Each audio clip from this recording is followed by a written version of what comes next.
এই গোধূলি বেলার অনেক অনেক শুভেচ্ছা, অভিনন্দন ও ভালোবাসা। হাই গাইজ, আমি বাবু এসডিএস ফালতু কথায় আপনাদের সবাইকে অনেক অনেক অভিনন্দন, শুভেচ্ছা ও ভালোবাসা। আশা করি আপনারা সবাই ভালো আছেন, ভালো থাকুন এবং সুস্থ থাকুন আর সাবধানে থাকুন। জীবনে চলার পথে অনেক ধরনের বাধা বিঘ্ন আসবে, সবকিছু কাটিয়ে নিয়ে আপনাকে নতুনত্ব নিয়েই জীবিত থাকতে হবে এবং জীবনযাপন করতে হবে। অনেক ঝড় আসবে, অনেক কিছুই আসবে, তাই বলে কখনো ভয় পাবেন না।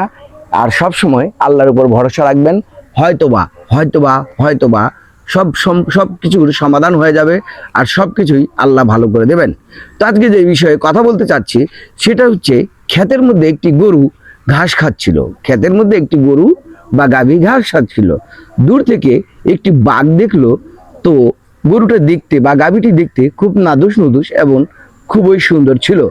মনে করলো যদি একে আজকে শিকার করি তবে আজকের দিনে হয়তোবা আমাকে আর রেজেকের সন্ধান করতে হবে না।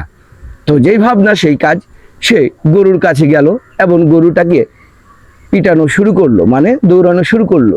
গাভী আগে আর পিছনে বাঘ, গাভী আগে পিছনে বাঘ, গাভী আগে পিছনে বাঘ, এভাবে করে যেতে যেতে সামনে একটি নর্দমা পেল। সে নর্দমার মধ্যে গাভীটিও ঝাঁপ মারলো, সাথে সাথে ঝাঁপ মারলো বাঘ। কিন্তু সেটাই চোরাবালি ছিল, সে জানতে পারতো না বাঘ অথবা সে গাভী। এখন দুইজন দূরত্ব প্রায় 10 হাতের মতো, আর অপ্রাণ চেষ্টা করছে তারা বের হওয়ার, কিন্তু আসলেই বের হতে পারছে না, কারণ চোরাবালি থেকে বের হওয়া এত সহজ নয়। যাই হোক, এখন কি করা যায় এই চিন্তা ভাবনা করতে করতে গাভী এখন হাসা শুরু করে দিল।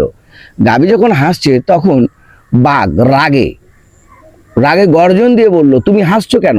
দেখছো না মহাবিপদ, তুমি হাসছো কেন? কয়, তোমার কি কোনো মালিক আছে? বলল, না, আমি তো নিজেই সিংহ, আমি তো পুরো জঙ্গলের হচ্ছি রাজা, আমাকে কে, আমার আবার মালিক কে থাকবে? আমি নিজেই স্বয়ং সম্পন্ন, আমি সব ক্ষমতার অধিকারী।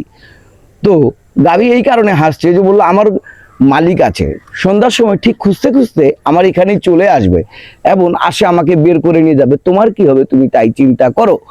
তো এখন ঠিক সন্ধ্যা হয়ে গেল, গাভী যখন আসছে না, তখন গাভীর মালিক খুঁজতে খুঁজতে সেই ডোবার কাছে অথবা সেই নর্দমার কাছে অথবা সেই চোরাবালির কাছে চলে আসলো। আসে দেখে গাভীটি অনেকক্ষণ থেকে আটকিয়ে আছে।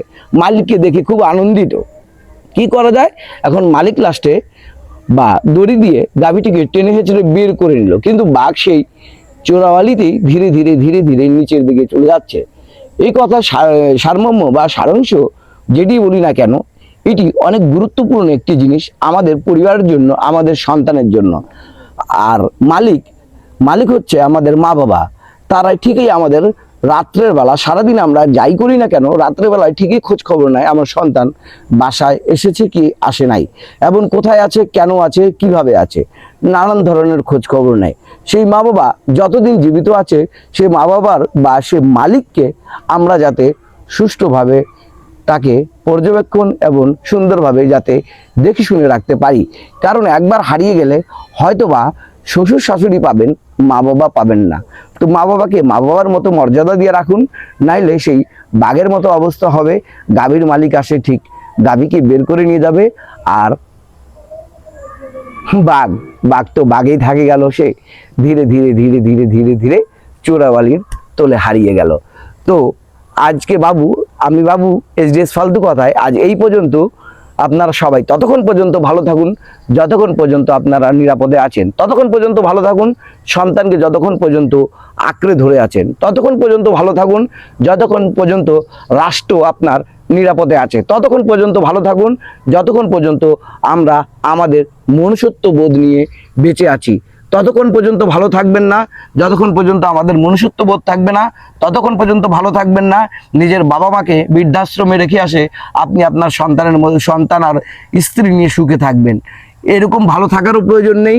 আপনারা অবশ্যই সাবধানে থাকুন, ভালো থাকুন এবং মা বাবার প্রতি যত্ন নিন। আজ এই পর্যন্ত। আল্লাহ হাফেজ।